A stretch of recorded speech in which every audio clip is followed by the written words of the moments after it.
পুলিশের পোশাক পরে পুলিশের বেশে এই অস্ত্র তাদের কাছে কেমন করে গেল, এই তো।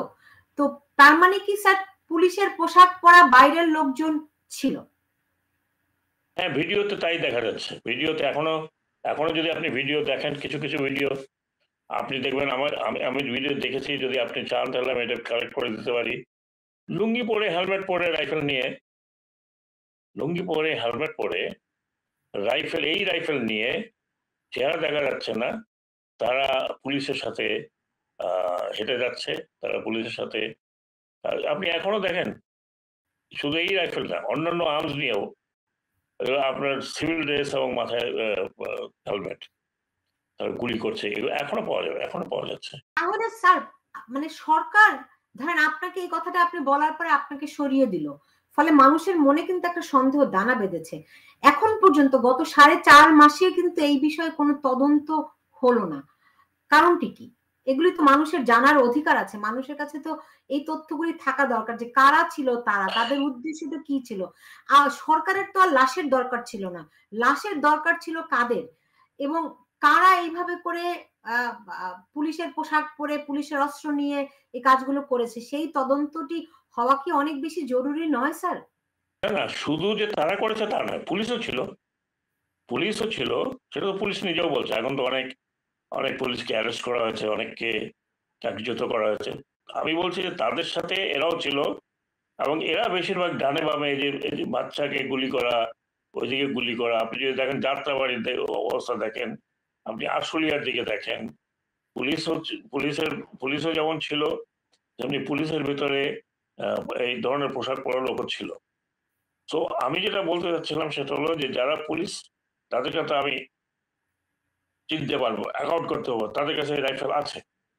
কিন্তু যারা পুলিশ না, পুলিশের পোশাকের লোকজন ছিল, তাদেরকে এই রাইফেল কে দিয়েছে? পুলিশ দিয়েছে না অন্য কেউ দিয়েছে? এটাই হচ্ছে লোকের প্রশ্ন। আবার এটা নিয়ে অনেক কথা হয়েছে। আমি মনে করি যে আমি সরকার কেন এই জিনিসটা তদন্ত করে বের করছে না, কিভাবে এই অস্ত্রগুলি অন্য মানুষের হাতে গেল?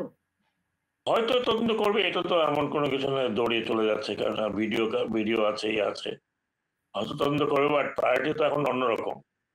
আমি তো বলতে পারবো না হোম মিনিস্ট্রির প্রায়োরিটি কোনটা, ল অ্যান্ড অর্ডারটাই হচ্ছে বড় প্রায়োরিটি। নিশ্চয়ই এটা তদন্ত হয়তো হচ্ছে, অথবা আমরা পাবলিকলি জানি না, হয়তো হবে, কারণ এটা তো একটা বড় ইস্যু আমি মনে করি। এটা হয়তো হবে।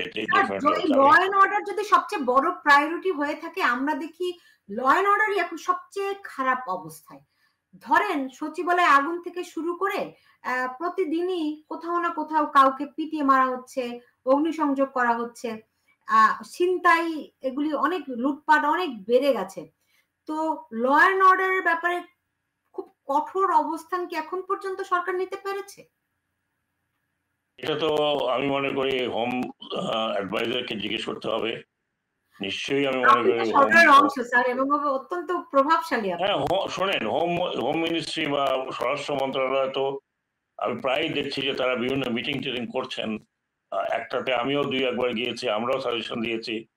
তো নিশ্চয়ই, কিন্তু এখানে একটা জিনিস বুঝতে হবে কি, যেটা আমি মনে করি, আমার একটা ব্যক্তিগত মতামত, যে পুলিশের যে ভূমিকাটা ছিল 4-6 মাস আগে, সেখান থেকে এরকম একটা অবস্থান হয়েছে, এবং তারা, সেটা যেই হোক, যেই ইউনিফর্মে থাকুক, তার ভিতরে একটা মনস্তাত্ত্বিক